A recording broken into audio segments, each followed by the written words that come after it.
അനീഷിനോട് ആദിലയെയും നൂറയെയും കുറിച്ച് അനുമോൾ പറഞ്ഞത് കേട്ടോ? എത്ര വഴക്കുണ്ടാക്കിയാലും ഉള്ളിൽ നല്ല സ്നേഹമുണ്ട്.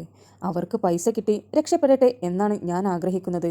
ഇപ്പോൾ നോക്കിയേ, അവർക്കിഷ്ടമില്ലാത്ത അക്ബറിനോട് ഇപ്പോൾ അവർ നല്ല കൂട്ടുകൂടിയിരിക്കുകയാണ്. അത് കണ്ടില്ലേ? അവർ ഇപ്പോൾ ഹാപ്പി ആയിട്ടാണ് ഇരിക്കുന്നത്. ഞാനും ഹാപ്പിയാണ്. എനിക്കും പ്രോബ്ലം ഒന്നുമില്ല. എനിക്ക് അത്ര പെട്ടെന്നൊന്നും പോയി മിണ്ടാൻ കഴിയില്ല. മറ്റന്നാൾ ഞാൻ പോവുകയാണെങ്കിൽ ഞാൻ അവരോട് 2-3 കാര്യങ്ങൾ പറഞ്ഞിട്ടേ പോകുകയുള്ളൂ. അത് ഉറപ്പാണ്. ഇന്ന് ടാസ്ക് ചെയ്യാൻ പോകുന്നതിന് മുന്നേ നൂറയെ ഞാൻ ആത്മാർത്ഥമായാണ് പോയി കെട്ടിപ്പിടിച്ചിരുന്നത്. കാരണം ഇന്ന് ടാസ്ക് കഴിഞ്ഞ് തിരിച്ചു വരില്ലെങ്കിലോ എന്ന് ഓർത്തുകൊണ്ടായിരുന്നു ഞാൻ അവളെ പോയി കെട്ടിപ്പിടിച്ചത്. അനീഷ് പലതവണ അനുമോളോട് നിങ്ങളൊന്ന് പോയി സംസാരിച്ചു കഴിഞ്ഞാൽ തീരാവുന്ന പ്രശ്നങ്ങൾ മാത്രമേയുള്ളൂ. നിങ്ങൾ എത്ര നല്ല സുഹൃത്തുക്കളായിട്ടാണ് ഇവിടെ നടന്നിരുന്നത്. അതുകൊണ്ട് പോയി മിണ്ടുവാനാണ് അനുമോളോട് പറഞ്ഞിരിക്കുന്നത്.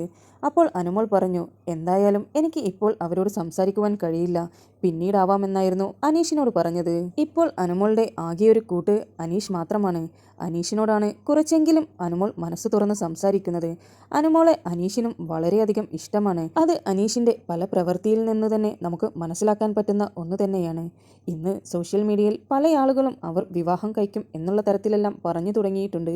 എന്നാൽ അവർ തമ്മിൽ നല്ലൊരു ഫ്രണ്ട്ഷിപ്പ് മാത്രമാണ് ഇതുവരെ കാണാൻ കഴിഞ്ഞിട്ടുള്ളത്. ഇനി നാളെ എന്താകുമെന്നുള്ളത് നമുക്ക് വഴിയെ കണ്ടറിയാം.